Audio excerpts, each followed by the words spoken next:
Welcome to the party. I'm Sam Ekstrom of Locked On Sports Minnesota. It's tax season, so let's audit the first year of KOC and Kwesi. Locked On Sports Minnesota podcast. It's endless Minnesota Vikings talk with the diverse voices of your local experts. It's time for the Minnesota football party.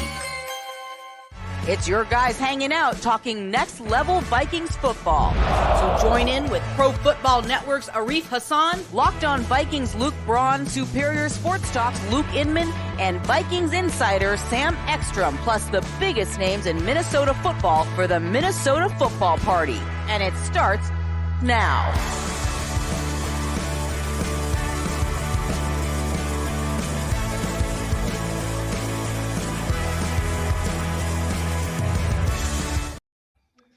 Start of a new week. Happy Monday. It's the Minnesota football party. It's Locked On Sports Minnesota. I'm Sam Ekstrom of Locked On Sports Minnesota, Arif Hasan of Pro Football Network, and Luke Braun of Locked On Vikings. The three of us covering the Minnesota Vikings from every angle here on the Minnesota football party. On today's show, KOC and Kwesi, over a year in, let's audit them. Let's talk about 1 year in, where they at. We'll give scathing evaluations and maybe some occasional praise. We've also got a first 3-round PFN mock draft simulator using Arif Hasan's esteemed website. And before we get into those, I want to ask these guys, in the spirit of Rudy Gobert's punch heard around the world yesterday, what their favorite sideline incident in Vikings history might be. But before we get into that craziness, today's episode is brought to you by FanDuel Sportsbook, America's #1 sportsbook. Make every moment more at FanDuel. Visit FanDuel.com/locked-on to get started. You can also find our show in myriad ways. We're free and available wherever you get your podcasts, and we're available for free on YouTube. Locked On Sports Minnesota. Comment below. Craziest Minnesota Vikings sideline incident in franchise history. I'm racking my brains, guys, because I saw Rudy Gobert punch Kyle Anderson yesterday. My mind, with recency bias, immediately goes to Diggs and Thielen and Cousins having their little chat on the sideline. And that's far from a brawl. No one had to get separated. Those were just frustrated guys talking. And there was some gesturing going on. There were Kirk Cousins' arms flying in the air. Stephon Diggs has been upset before, but nothing that I can think of that amounts to a Rudy Gobert punch. So Luke Braun's the historian. Can you go back in time? Take us through the time capsule. Were there any big brawls between Bud Grant and Fran Tarkenton that just, didn't make it on YouTube? I wouldn't be surprised to hear that Norm Van Brocklin got in a fist fight with somebody. Yeah, that would follow. He did get in a fist fight with reporter Jim Klobuchar, father of Amy Klobuchar, which Jim Klobuchar does reveal in a book that they actually like Norm Van Brocklin would threaten to fight reporters all the time, but Jim Klobuchar was like, okay, let's meet in the hotel room. Let's do this then. And they actually fought. But that's not props to Jim, dude. That rules. Yeah, it's the sickest. Yeah. All right. I think Zimmer and Thomason might have done that a few times too. Maybe. I still believe Zimmer and Norv Turner came to blows, and that's what happened to his eye. But the ultimate conspiracy, something happened. Yes. Like a Kevin Gilbride, like Buddy Ryan sort of thing, where Buddy Ryan punched out Gilbride because he kept throwing the ball. Yeah, look, that conversation, we know it went to like 3 a.m. Zimmer came out of it with a scratched eye on a play card. I don't know. We saw the play card. We saw it happen. Hey, those laminated play cards have sharp edges. Yeah, man. Okay, if I came up with a lie, it would be different than a laminated play card. That's all I'm saying. So here is the coolest answer belongs to, of course, Joe Cap. Okay, great. It's 1967. It was his first year. Game against the Packers. They lost 27-30. On a Joe Cap fumble at the end of the game. And Joe Cap was like, that one's on me. I fumbled. That's my bad. Lonnie Warwick, linebacker. And if you Google image Lonnie Warwick, this is the meanest, ugliest looking dude ever. This is a dude that worked on the South Pacific Railroad in the early 60s in the sweltering heat. Just absolutely god awful, miserable labor. And then left that to go be to go try out for the Vikings in 64. He went to go try out for an NFL team and then was a linebacker for 10 years. This dude has absolutely no regard for his own safety and has the toughness and endurance of a god. Yeah, he's got like a Superman cowlick going too. Yeah. Absolutely mean dude. Was like, no, that one's on the defense. That one's on the defense. We gave up 30 points. Come on. It's not. Oh, this is the dumbest reason to fight. So they decided that they wouldn't let each other take credit for it, and they actually got into a genuine fist fight about it. The only unconfirmed rumor I heard was that Lonnie Warwick finally won because he had to be pulled off of Joe Cap, but they actually did fight about this after the game, and they came to blows. That's like very Minnesotan. I mean, that's uncomfortably Minnesotan. It's incredibly Joe Cap. It's absolutely something Joe Cap would do. There's a lot going on here. Wow. Right, because when you pitched this before the show, Sam, I was like, there's got to be a Joe Cap story. And he's like, 100% there is. And I was like, well, it can't be the one where he fought a dude 50 years later for a grudge in a CFL game. He's like, absolutely not. Which is also fantastic. But no, that's not a Vikings story. Yeah, I mean, like in a sense, but yeah. Honorable mention goes to Percy Harvin. I was going to say Percy Harvin. That's the one I was going to think of. Yeah. Which is a little behind the scenes. Like, I think we could probably come up with a few behind the scenes infighting. Childress and Favre, Cold War, the Percy Harvin weight throw. Say what? Does horseplay count? Is this like Chris Fluey reference? Now Fahutahi getting a swollen eye and having to be sat out of a game because he was wrestling O-lineman. Amazing. Wow. The horseplay, the great horseplay incident. So speaking of Percy Harvin, this is not exactly a Viking story, but he did deck Golden Tate right before the Seattle Super Bowl. So that's right. Yeah. Right. Yeah, that's adjacent. I've always wondered with the weight throw, like how close? How heavy a weight do you think you could throw a meaningful distance?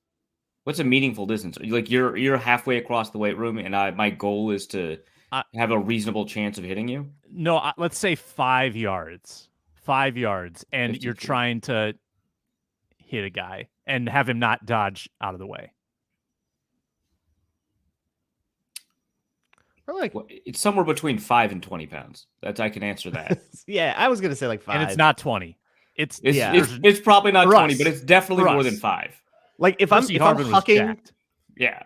If I have to huck a 10-pound weight, I'm doing that thing granny style, and it's not going to have enough force to do any damage. I'm not going to have any control over that. I was thinking you like shot put it, right? Like put like I think a two-handed throw with a 10-pound weight gets 5 yards, but it's moving so slowly that how concerned am I for my own well-being? Because I can hawk a 10-pound weight, but I won't be able to use that arm for a while. I guess if you're pretty mad, you're not concerned. I'm not concerned. You're in a rage. Yeah. The adrenaline is pumping. You are gonna punch a wall like Jaden McDaniels. Is there 100%? Okay, yeah, I could do a 10-pounder. Not like is there a self-injury Vikings moment? There's another Timberwolves punching angle from yesterday. It depends on what your conspiracy surrounding Teddy Bridgewater is, but true. The Taylor Heineke. I was there for Teddy Bridgewater. I can debunk that. Taylor Heineke. I know. I'm just saying there's a lot of Teddy Bridgewater conspiracies. I'm just throw that one out there. Yeah, no one believes that people were there. Like we saw it happen. It happens exactly as it was reported. Why would they lie when media was there? Wow, Sam's part of the deep state. Yeah, that's true. You have accused me of such things before on this show. Well, only after every sponsor segment. Okay, the very opposite thing, like the exact opposed thing. Was it Luke who pointed out that I now have a parody account on Twitter? You do? Yeah. Somebody made a parody account, and I don't want to bring too much attention to it, but there's I don't think there's it a was letter a Q in the one. handle. Oh yeah. So it's my fault. That's fantastic. Yeah. Thanks, guys. And they used the strum and Ekstrom, and they switched the R and the O. Oh yeah. That's good. That's good. Sam Q Storm. Well, all right. Something like that. Yeah. Very proud. He's not Q now. He's part of the deep state. Yeah. Very proud. I mean, I'm a double agent. Yeah. Always come out ahead. All right. We are just over a year into KOC Kwesi. I won't belabor the tax analogy, although I do need to finish my taxes tonight. That is hanging over my head. But let's talk about this partnership. We are basically 2 free agency periods, 1 draft, 1 regular season into this thing. Let's break this down into contract decisions. This is more of a quasi evaluation. How would you grade him, letter grade, A through F, on his judgment around contracts, extensions, signings in the offseason, declining contracts that he might have signed? Arif Hasan, give a letter grade to our boy Kwesi. Right. So I haven't racked through every single contract that has been signed in the Adofo-Mensah era. Mm-hmm. So I'm going to go off of vibes on this one. After kind of all of our reactions to the last 2 off seasons, I have felt generally pretty positive, as much as I like to criticize, right? And so I would say if we separate the details from the vision, right, which, there's a pretty good argument that the vision comes from ownership. If we say, hey, competitive rebuild is the exact right way to go, and we just take a look at those contracts that are signed, I would say probably a BB+. Okay. Braun? Yeah, I think that he's got a clear MO, which is trying to go for players that have a discount for some reason or other, Za'Darius Smith type of signings. We're doing the same thing with Marcus Davenport and a whole bunch of players like that this year that are cheaper than they should be. He's trying to extract value out of the market. I think he's done a pretty good job with that so far. We've seen 1 season of results, and I think the free agency class, for most people who are really frustrated with the draft class, the free agency class and the value we got out of that helps mitigate that. So yeah, I don't know. For contracts, I'll give it an A-. I think that's been a pretty successful part of his regime. And I think you guys are both in the right ballpark there. Look at who he's let go. And we don't know. This year might look worse. If Kendricks has resurgence, Thielen has resurgence. Mm-hmm. Definitely possible to have a little egg on face, like Irv Smith staying healthy and being the Bengals tight end 1, which I think he is at this point. I think he is. But if Irv Smith does really well there, I actually don't know if that would demonstrate that Adofo-Mensah made the wrong decision, right? Because they have tight ends on the roster. Right. Having Oliver in and Hawkinson he would have to made be the decision for him. Yeah, and he would have to be genuinely better than TJ Hawkinson, and then you could go, they just shouldn't have made that trade, and they should have stuck with Irvin. But last year, there's nobody who he let walk that I think you have any regret about whatsoever. Tyler Conklin, Chris Herndon, Mason Cole, Mackenzie Alexander, Chad Beebe, Anthony Barr, Xavier Woods, Nick Vigil. I don't think anybody regrets that. Yeah. The length of contract is clearly philosophical to Kwesi, right? This is not an ownership. Ownership, I don't think, decided on a 180 to say, all right, we want shorter commitments. We don't want these guys around for 5 years. This is a Kwesi thing. Do you like his sort of, I guess, probably team-friendly? I would say team-friendly in most cases, moderate 1 to 3 year deal philosophy. And it hasn't borne out yet. We don't know how it's all going to kind of end up, but do you appreciate that philosophy that is based around flexibility? I'll say this. I think that he is much more aggressive, and I can't tell if this is just a product of NFL trends and he's just a part of the NFL trends, or if this is a distinct difference between him and Rick Spielman, whether or not Rick Spielman would design contracts the same way where he, the GM right now.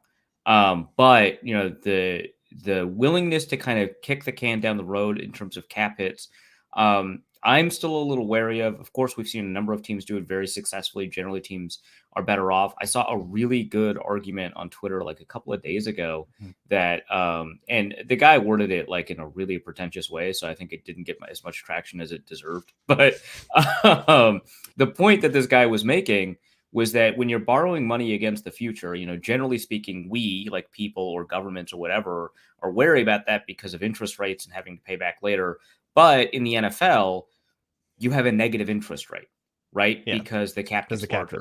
Right. And so That I think is a really great way to put it. That doesn't mean you could do it indefinitely. I think that the dead cap hit for Kirk Cousins is going to be a big problem. That said, I don't know that the Kirk Cousins decision was wrong, so I can't really criticize that. But I think some of this void stuff, like the Dalvin Tomlinson void stuff, is really kind of hurting the Vikings in some ways. We'll see kind of down the road. So I think that does create an issue that, given only 1.5 years of the Adofo-Mensah era, we haven't really seen kind of the results of that play out yet. But that's one concern that I have. And so the short-term contracts, I think, are fine, but being so aggressive about void years really does kind of worry me. Interesting. And that started kind of like last year of Rick, right? Because Dalvin Tomlinson was a Rick deal. COVID, I think, had a huge impact on how popular void years are. Yeah. And Kwesi has taken that and run with it. And which is why I think because Rick started using void years, which is why I don't want to say it's like a huge distinction between the two, because around the NFL, around the exact same time, we saw like a bunch of teams start using void. It wasn't just New Orleans. Luke, I wonder if this stays the philosophy in the long term. It feels like cheap. What? It feels like avoiding the point of the salary cap. Like I know the void thing. I was talking about the short termness of it all. Oh, okay, yeah. Like on the whole, the Vikings currently do not have the quarterback that they want long term. I think they basically said that without saying basically, it. Yeah. I mean, if the reporting from Access Vikings is correct, that Cousins offered a short-term $40 million a year deal, which is a great market rate, but given what we just saw under this quarterback market. Yeah, exactly. But they didn't want to fully guarantee 2025. That is right. Yeah. So I think that tells them. So I think the goal is to find a way to transition into whoever your next quarterback is, and to do so smoothly, so that you don't have a situation like the Bears are in with Justin Fields, where you suck for the whole rookie contract. But I wonder if this is truly, Kwesi's really aggressive about cutting players, and this is like an actual philosophy we're going to see for the next 5 years, or if he inherited a roster that he didn't draft any of the guys from, and he's just bringing in his own guys. Like, this is to some degree pretty normal for new GMs to kind of I mean, like the cut out all the old guys, all the old dudes guys. Like the Joe Douglas Jets, I think a lot of those guys are on short-term contracts too, right? And I think the Broncos under Peyton were under some pretty short-term contracts, so that might be like a pretty good thing to keep in mind. But let's say they fall in love with Will Levis and they trade up and they take him, and then they got Will Levis and he's supposed to be their long-term guy. Then I wonder if you start seeing more long-term commitments as you go, okay, now we're building something that we want to be sustainable. Whereas right now they want to be maneuverable because they don't know who their franchise quarterback is going to be. Plus, I mean, there's been no one on the Vikings whose contract has come close to coming up that you really are confident you want to give a long-term deal to. Now that's going to happen very soon, obviously, with Justin Jefferson. We'll see also if maybe they want to extend Danielle Hunter. Those are two, I think, probable test cases where we can say, hey, obviously they're going to commit to these guys long-term. I think both of us would be very critical, or all three of us would be very critical of a short-term deal for Justin Jefferson, right? So that's part of it too. Yeah, it doesn't fly as easily for in-house guys. Because if you play the market, you just choose the guys that will accept that. Right. In-house, if there's a quality player, they are going to demand certain things. And I think that you have to take care of your people too, to some extent. So that's definitely worth watching. I want to talk about KOC's deployment of personnel, roster building acumen. After I remind people that we're brought to you by FanDuel Sportsbook. It's America's #1 sportsbook. The NBA playoffs are here. It's the play-in tournament. Wolves headed to LA on Tuesday night. Luke Braun territory. Luke's going to be courtside. Wolves are 7-point underdogs. Will Luke get punched by Rudy Gobert in the game? Arif Hasan hopes so. That's coming up on Tuesday, and you can wager on FanDuel. FanDuel, it's the safe and secure app. You can stack your bets for a same-game parlay and make big bucks. It's every line. It's every league. New customers get a no-sweat first bet, up to $1,000 back in bonus bets if your first bet doesn't win. A no-sweat first bet. So you get 2 cracks at it if you don't win the first one. You can go to FanDuel.com/lockedon to get started. Make every moment more at FanDuel, an official sports betting partner of the NBA.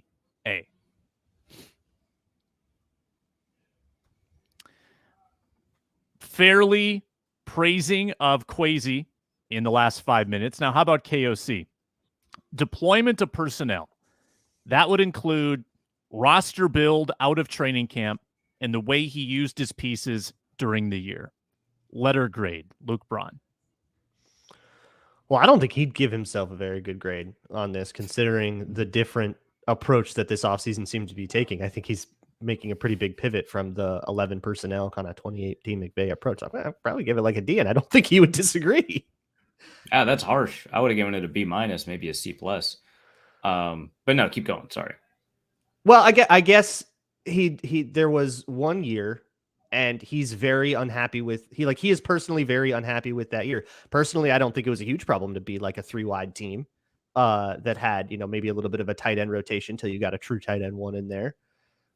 It feels like most of the decisions in terms of like who to start were kind of no-brainers. Like Ed Ingram won the camp battle pretty handily. Chris Reed was hurt the whole time, and Jesse Davis was not rosterable. Everything else was like, what are you going to start Jalen Reagor over KJ Osborne? Like, kind of struggle to see in terms of personnel and like offensive roster construction what the real like pressure points are there.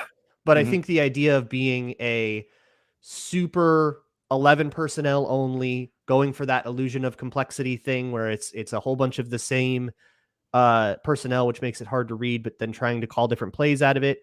I think the run game got a little samey. I think the pass game got a little bit samey, and I think down the stretch it made it easier for teams like Green Bay to sort of sit in too high, put down a 5 down front, and say you'll kind of only have 2 run plays. We know it's coming, and you're never going to be able to get that going. I think a lack of diversity in the run game was a huge problem for the Vikings they are trying to solve. My pushback on we'll this see is... what. Sorry, one last thing.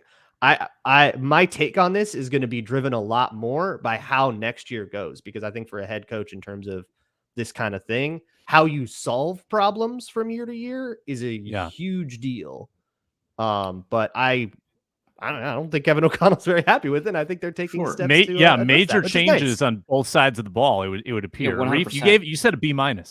Yeah, so the pushback on this is that I think that the primary problems were not in the personnel that were chosen, but the tactics that were deployed and the disconnect between Kirk Cousins and the offense. His hesitancy to go through his reads, his inability to kind of figure out kind of the natural timing for his progression to move from Jefferson to Hawkinson to Thielen to whatever, right?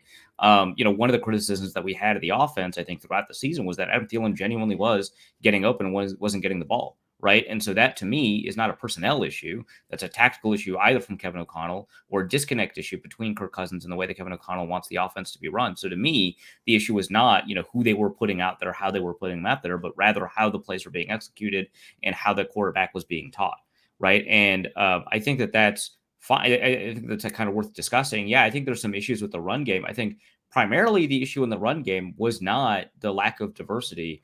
That wasn't an issue. I think the primary issue was talent. I can't get over the fact that like they weren't playing well, right? And so obviously, having schematic diversity is going to kind of make it a little bit better. It could make it worse if you're not familiar with what you're supposed to be doing. That's kind of the trade-off, but it can make it a little bit better. But I think that ultimately when you're losing blocks off the snap, if Ed Ingram is getting blown off, there's no amount of schematic diversity that's going to help resolve those issues, right? And so to me, I think putting Adam Thielen out there, putting KJ Osborne out there, like maybe they should have been more aggressive about giving KJ Osborne more snaps early on. I think that would have been fine. That's a criticism that I think is worth putting out there. I think they actually should have been a little bit more aggressive about using CJ Ham. That's fine. That's a criticism. But I think the primary problems that we just outlined are not problems with personnel, but problems with other elements of the offense, whether that's play calling, install, or communication with the quarterback. Like I think that those are the issues, not the issues with like literally the people that they're putting out there. Yeah, and if that's the definition we're giving to like, what do we think about person? I don't know if there's a separate category for like play calling or whatever. That maybe my concern. Yeah, it kind of runs. It runs together, but we can get into that. Yeah, if you want. But if that's the definition we're going for with like personnel stuff, then it is kind of like everything was basically a given. So it's really difficult to give a grade because it's like I don't know how many. If you put a different coach in, how many different decisions would have been made? And if they were, they're kind of like on the margins. A little more CJ Ham, a little more this, like kind of whatever to me. I do feel like they generally tried to solve for poor play when they identified it. Like they identified, okay, Jordan Hicks is slow. Let's put Brian Asamoah out there more often. They saw on offense, Adam Thielen seems to be losing a step. Let's kind of give KJ Osborne maybe a little more preference in the routes that he's running. There was one more I had. Oh yeah, Duke Shelley. Duke Shelley's just playing better than Cam Dantzler. We're going to give Duke Shelley the job. I think that's solid. Like, you should get points for that. That one's not a no-brainer. Yeah, and maybe the one knock people had was, why do you keep trotting Ed Ingram out there and not Chris Reed? And then Chris Reed does get out there as a center and he looks bad, and maybe they were justified in that as well. So they did try to make adjustments, and maybe the biggest KOC flaw in assembling personnel was assembling Ed Donatel, and that's a decision made so early in the offseason. And I still don't think we can knock that hire too hard. Do you guys? I don't think that was a like dumb hire based on the way the Broncos had looked the year before. If you look at Donatel's past, I don't think it was a stupid hire at the time. My criticism of the hire is process oriented. I think that he had the wrong process in approaching that hire. He wanted to find the right defense and not the right defensive coordinator. That's not to say that Ed Donatel didn't ace like whatever would count as an interview or anything like that. Like, I'm sure he did fine, right? But he really limited his selection pool of available defensive coordinators by honing in on what he thought the next best defense would be, which, if cards on the table, I probably would have made the same mistake, right? So it's not, but we get the luxury of being able to criticize it afterwards without having to take accountability for it. And in that regard, I would say, that kind of focus results in just a limited talent pool, and you're less likely to care about answers to questions like, what's your teaching philosophy? What's going to happen if this happens? Hey, you want to switch Daniel Hunter to do this? What happens if this happens? Hey, what does schematic diversity look like to you? Hey, we're always in too high. What does it look like when we do this? I think that you really undercut your ability to really figure out kind of the candidates that you're getting in there. And if you don't get a good coach, it really doesn't matter what the scheme is. So from a process perspective, I think it sucks. I think from the outside looking in, the resume, it kind of made a lot of sense from us. And so we're just like, hey, this is cool. And, hey, he's charismatic in press conferences, so why not cut up some slack? But, I think that just the way that he approached the interview process, I thought was pretty flawed. Interesting. If that is the issue with the Donatel hire, and yeah, my answer was similar. Like, I think it got kind of caught up in the, trendy, everybody wants to do this Brandon Staley thing, and just kind of like was another team that got caught up in it. Then the process of this next defensive coordinator hire should be pretty comforting, because they interviewed Ryan Nielsen. He's a cover 7 match guy. They interviewed a couple of Fangio tree guys. They had, of course, they wanted right? Yeah. And Ezra, yeah. And then they ended up going with the Belichick side, which is closer to the cover 7 match side, but it's kind of its own flavor with Brian Flores. And it seemed very much like they went, okay, whatever scheme you are, we'll figure that out, but we want to get the right person. And that seemed to be very much the point, which we can give him credit for, even if ultimately it doesn't work out or whatever. Right. Because whatever, if Brian Flores doesn't work out, then the problem with that was probably something different, and they've addressed the problem with the last thing. Yeah, there's like it would be very difficult if we have this discussion a year later and the Brian Flores hire doesn't work out. It'd be very difficult for us to, I think, honestly criticize the hire. There's maybe 5% of sports media, if that thought it was a bad hire for the Vikings. It's very difficult for us to be like, I knew it all along. It was just a bad hire, obviously. Only Coach Vass can say. Yeah, right. He hates the Fangio guys and always has. Basically, yeah. And so, if we come out of this a year later and we're saying, hey, that Flores thing didn't work out, we should have known. All these Belichick coaches never work out. Would have been like, you should have said something then. But I think that's encouraging, and I think that this actually, all of our discussions about KFC so far have kind of moved in the same direction. We're all praising in some way or another one essential quality that I think gives us a lot of confidence in him, which is his flexibility, adaptability, and willingness to self-criticize, right? Willingness to change and move on from mistakes, identify mistakes as early as you possibly can, and adapt. And I think that kind of internal flexibility, that kind of adaptability overall, this is like the through line for all of our KOC conversations so far. I think that's really nice that we can consistently say, hey, he recognized this problem. Let's talk about it. And that kind of thing will bear out more in the long term in a way that we just have not had enough time to see yet. Yes. Which is why this whole thing is really hard to do with after just 1 year. Like the personnel thing, shoot, that could be an A in 3 years after we go, wow, they had a problem and they fixed it and had an awesome offense for 2 years. I'd be like, man, that's awesome. Great coaching. Here's one adaptation that he may or may not make. I had a conversation with someone recently, and they believe that Justin Jefferson needs to intentionally have his snap share or his target share dialed back. He's throwing the football. He's running the football. He's so targeted. He's taking so many hits. So not only for the longevity of Justin Jefferson, but for the diversity of the offense, that Justin Jefferson actually needs a slightly smaller role for the offense to truly flourish. And we all agree the offense, for its unbelievable Justin Jefferson aspect, really was not that dynamic. A lot of 3-and-outs. Sometimes struggled in the middle of the field, struggled in the middle of games, was very good at the end. For whatever reason, something kicked into overdrive there. But reducing the Justin Jefferson role for the betterment of the offense, and it kind of marries up with some things we've been talking about in Minnesota sports recently, where Karl-Anthony Towns comes back to the Timberwolves, great player, but also very needy, needs the basketball, puts up a lot of shots, and they struggle to reincorporate. And the Minnesota Wild, they lost their best goal scorer for a while due to injury. They looked better without him because just the puck moved a lot more. Is there a piece of that in your mind with Justin Jefferson, and could it benefit the play sequencing if he is not such a focal point? Yes and no. My take on this, sorry, Luke, I just really wanted to get this take out there. Nope. My take on this is that it would be smart to do that in training camp, in practice, in the preseason, to create as many opportunities as possible. But the thing is, your goal is not to make everyone the best versions of themselves. Your goal is to score points. Your goal is to win games.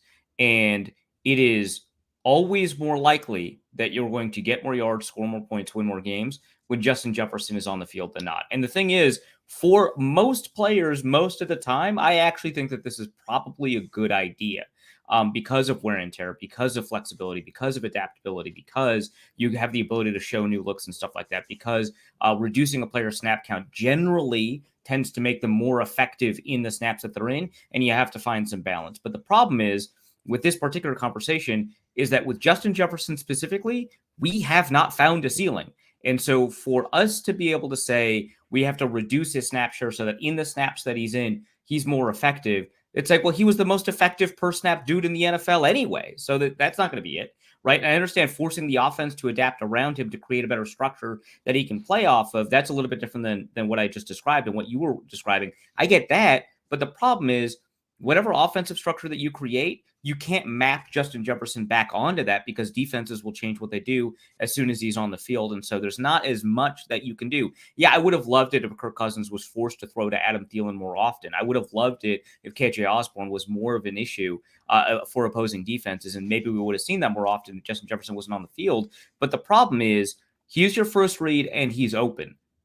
That you throw the ball, just throw the ball. So like, I think that this is actually not a bad approach to like a lot of really high level players. I think with Justin Jefferson, it doesn't really work because your goal is, again, not to make sure that every player is playing to their best. It's to score points. And Justin Jefferson's on the field, you're more likely to score points. Reminds me of a conversation we had in the middle of the season where I asked this same question. I didn't even have an opinion on it. I was just asking. I got yelled at, and good. Probably by Arif. Good. He virtually punched you. Well, then we talked to Ron about it, and he said, throwing to Justin Jefferson, it's like sex with your wife, right? Never a bad time. Remember that line? This is the same conversation that we're having. Yeah. Good. So here's what I'll say. The amount of control that a coach has over like target share, I think, is very often way overblown. The quarterback is deciding who gets the ball, and they're deciding based on who's open, right? You can decide who's first in the progression. You can decide what kind of routes you give them and how likely those routes are to be thrown. But ultimately, that's something that is play to play in the quarterback's hands, and it should be, of course, right? And the second thing about this is if we do want to spread the ball around a little more and add that extra diversity, well, someone's got to step up and be the guy that's worth taking snaps away from Justin Jefferson. And until TJ Hawkinson arrived on the Vikings, nobody was really that guy. Then we had a couple of games against the Giants, game against the Commanders, where, Hawkinson kind of could have been that guy when those teams were really selling out to stop Justin Jefferson. You could kind of, TJ Hawkinson got 100-yard games, right? But I'm a little bit concerned that your next option is like your tight end. Maybe that guy isn't on the team yet. Maybe it'll end up being somebody else. Maybe they'll slam dunk a draft pick, and then that'll be the guy that can be the sort of complement, the foil. But I think, he was the most effective receiver in the league. This feels like if there's a thing to fix, that would be the last thing. Like if I were to change anything about the Vikings of 2022, Justin Jefferson would literally be the last thing about the Vikings that I would try to change. And like, I'll say this, his usage did change with the introduction of TJ Hawkinson, right? His average route depth was deeper. His average catch depth was deeper. They were able to force defenses to accommodate, the stuff. So you can have those changes and create a more efficient offense without having to take Justin Jefferson out of it. You just have to be very intentional and aggressive about the ways that you complement him and the ways that you punish defenses for over-focusing on him. So you don't have to take him off the field for you to like force yourself to scramble. This is not like I was going to use like a live in the woods thing, but I guess Aaron Rodgers took all those analogies. But like, this is not like you go off the grid for a little while and figure out what life is like and struggle and come out a better person. It's not like that when Justin Jefferson's off the field and you're like, oh my gosh, I've lost my crutch. Now I'm going to learn to walk on my own or whatever. It's not like that. It's you can find ways to improve your offense while he's there and make it more diverse and make it so that you can punish defenses, which I think is the plan with this running game stuff that they're really approaching. So, I don't think that you have to take him off the field. Maybe you reduce your number of passes, right? Like I understand like this conversation is like really difficult to really fully tease out because of all of like kind of the analytical underpinnings about the way the run game works and the way that people talk about the run game. But I think that if you can reduce, some of the attention that he gets, put a safety in the box, I think that's better. And that in effect reduces kind of his snaps in a way because he's not doing the thing that he's good at, right? But I think that that's a little bit different than like taking them off the field. A 3-round Minnesota Vikings mock draft around the corner. Good conversation, gentlemen. And speaking of the draft, join our show tomorrow with myself and Luke Inman. We talk about the draft every Tuesday. We have Mike Renner joining from PFF. That should be a great conversation with PFF Mike. We've also got a word from Built Bar. Built Bars and Built Puffs are the world's best protein bar. And you won't believe they're healthy for you because you see 100% real chocolate. You see the flavors. You see double chocolate brownie, churro, coconut almond, and you wonder, how can these be good for you? They sound so delicious. Well, it's true. They're low in sugar. They're low in calories. They are high in proteins. Up to 17 grams of protein in these Built Bars to give you that little bump, a little fuel for your day. They're so delicious. They're good for you, and they're available at Walmart and Sam's Club in the pharmacy section at Built.com. Promo code LOCKEDON15. Or check out Built.com and load up today on some yummy, delicious Built Bars. I just went to BuiltMarchMadness.com, and it says Brownie Butter Puff is the 2023 champion. Okay. I'm glad it was a puff. I think the puffs are delicious and deserving of that win. Yes. I was staunchly anti-salted caramel, so this is great for me. Oh, this is great. Are you normally an anti-salted caramel or just like a Built Bar salted caramel?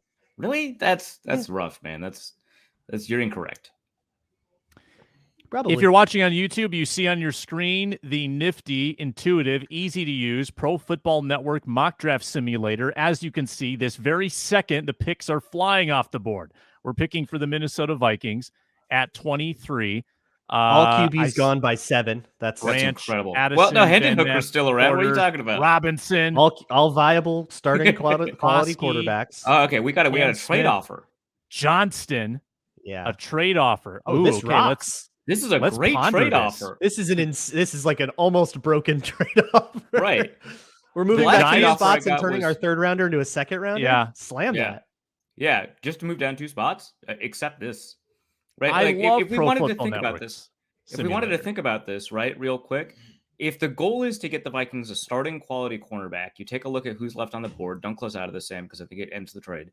I was just exiting the ad. Fair enough. I see what you mean. Yeah. So you got Keely Ringo and Deontay Banks left, right, at cornerback. That you'd be willing to get for the Vikings. And it is pretty unlikely with the next 3 spots that both of those 2 were gone. And if that happened, you're still in a spot where you might be comfortable getting Brian Bresee, right, from Clemson. So, like, I think this is pretty good. I think we should accept this. I intuitively wanted to accept it. I just took a quick look at the board. I think the board tells us that we should accept this as well. Yeah. If we can grab Deontay Banks after this, I'm doing back. Oh, yeah. Oh, my gosh. Nolan Smith, another possibility. So we're going to accept this. The Vikings are going to get 25 and 57. We lose 87, and obviously the Giants move up. We're going to accept it. The Giants take. It's going to be 2 corners.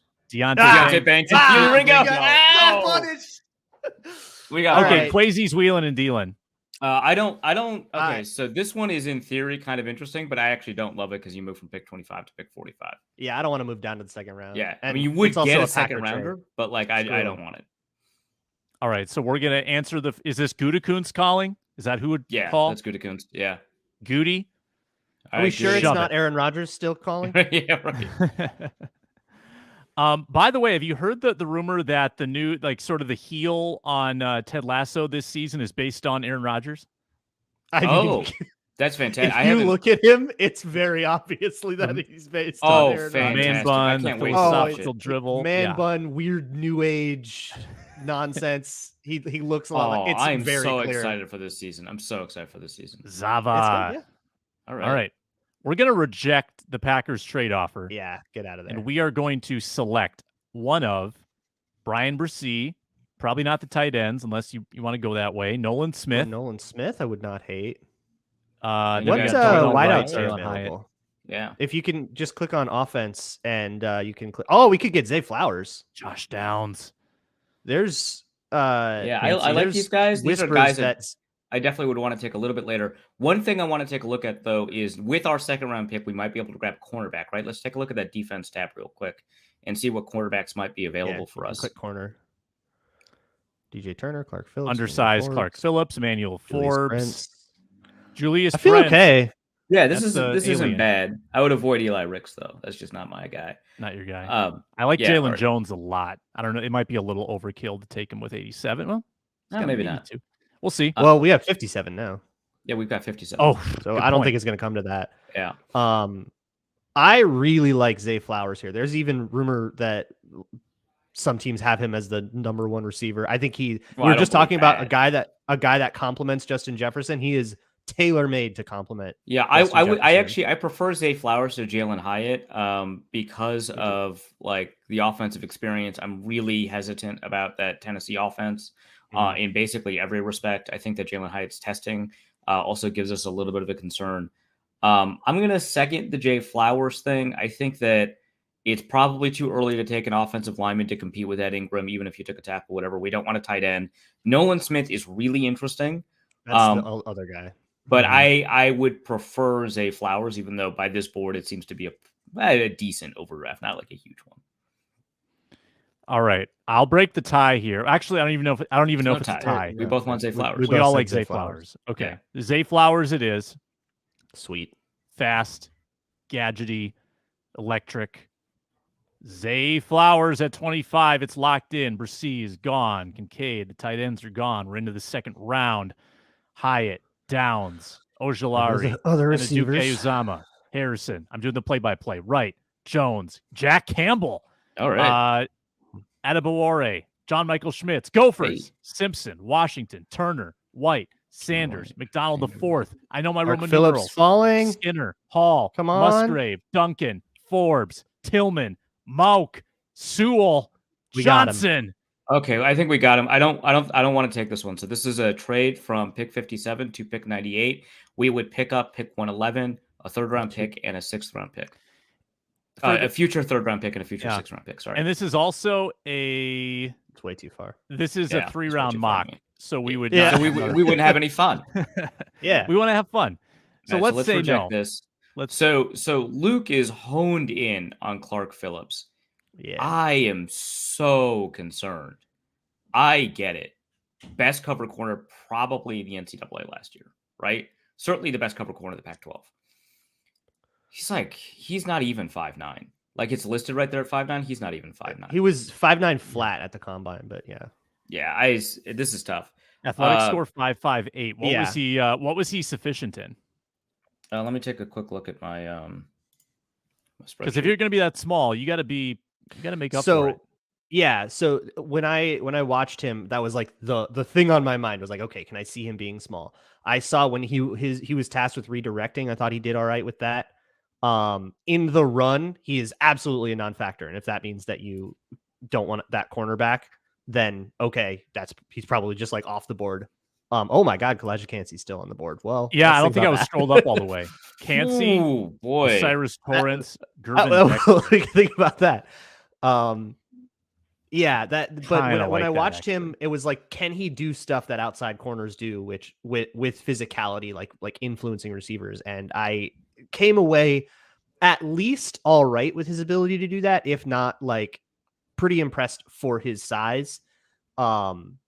I definitely don't think he's a slot only. I guess that's the way.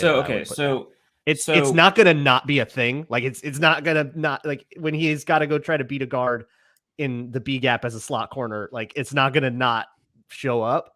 But what I was worried about is, can he play outside? And I think the answer is absolutely yes, that he can play outside. All right, let me take a quick look at his athletic profile in my data.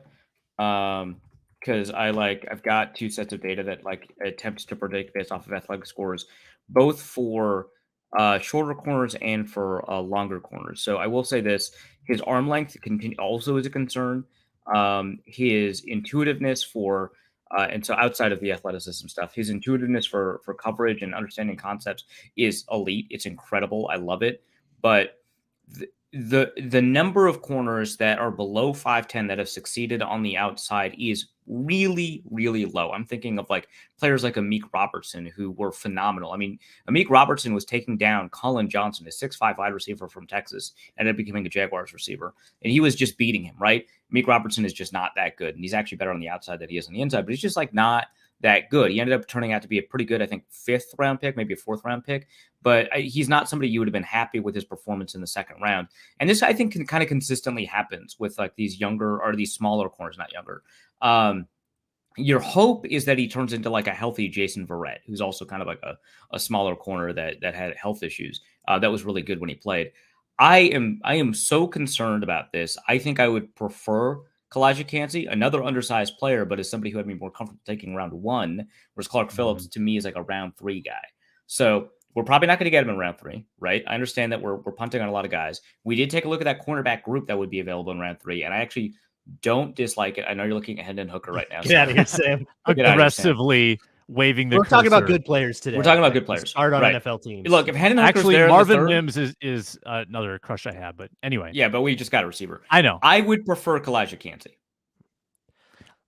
Yeah, I would too. I would definitely not turn my nose up at Kalajdzianski. He should not be here on this board. So if we can get him, that's awesome. Yeah. What I will say to that, Arif, is I understand that there's a lot more precedent of shorter corners not working out.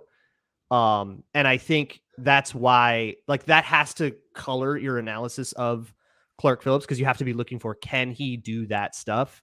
I think he's a 2nd round pick here. I think he's going to fall here because he doesn't have the physicality that other corners in the class have. If you need a corner and you're drafting high, you're going to take Devin Witherspoon and Joey Porter, right? Those guys can play physical. Yeah.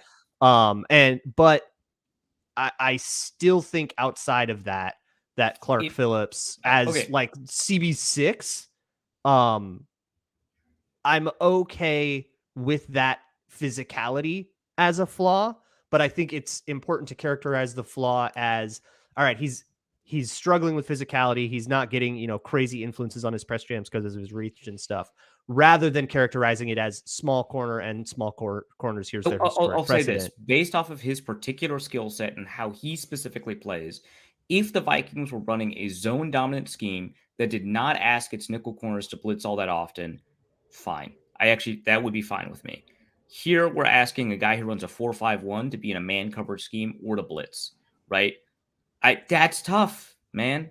There's not like a matchup from an athleticism standpoint that he wins. He wins because he's smart as hell. He's intuitive. He's great at tracking the ball, and he studies, right? That's good for a lot of defenses. I think for the Vikings defense, because they're not expected to run a ton of zone, they're expected at some point to blitz kind of their outside players a little bit more. That's just a tough ask for me. Oh, okay, but Arif, have you considered that if he is a Viking, then we could have a CP3 on the team? Yeah, that doesn't. All right, I'm sold on Cansey. Yeah. that doesn't appeal to you. Let's just do this. I'm not going to repeat any of the internet memes about CP3 here. This is a family podcast. All right, fair enough. I'm going with Cansey. I like the Cansey. next Aaron Donald. And you know what? Yeah. Here is my other take on cornerback. I think because you double dipped last year and you have almost kind of like super rookies coming back in Booth and Evans. Like the red flags on Booth are still the same red flags, but he's a year older. Do we say that in the same way we say super senior? What? Yeah, I think that was the deal. Yeah, okay, cool. I just, know, the same respect that college kids have for super seniors will have for super rookies. 3 of them on the secondary. Yeah. Sure. Did they even use a year of eligibility? Did they have a COVID year? I think they had a COVID year. I think we get it back on the contract that rookie deal. Yeah. Cansey is the pick. Clark Phillips goes to Buffalo. Utah. To Buffalo. Yeah. Get him out of the conference. We don't have to play him now. And then the third round goes by. Let's see if we get a Julius Brents is gone. Would anyone make a trade offer where they just give us a third round pick? Well, we'll probably have to make the trade offer ourselves. Yeah, but just generously, they might just say, I feel bad. The Vikings don't have. Oh, the Bucks got Hooker. Look out. Look out. We'll see if he can beat Kyle Trask. Yeah. Sam Laporta to the Lions. I love watching this little ticker. This is a great tool, Arif. Check it out. Pro Football Network's mock draft simulator. We'll do this again on the show. Maybe we'll do a 7-rounder. Arif, you got to roll. Good discussions, guys. On tomorrow's show, Luke Inman back in the host chair. We'll talk draft. I got to figure out how to end my screen share. There we go. There you go. Luke Inman will host tomorrow's show. We will talk draft. And back on Wednesday with Reggie Wilson and Arif and Luke Braun back with us on Thursday. So plenty coming up this week on the Minnesota Football Party on Locked On Sports Minnesota. Thanks for watching. Find us wherever you get your podcasts. And thank you. 5,000 subscribers now on YouTube. We appreciate the support. Talk to you next time on the Minnesota Football Party.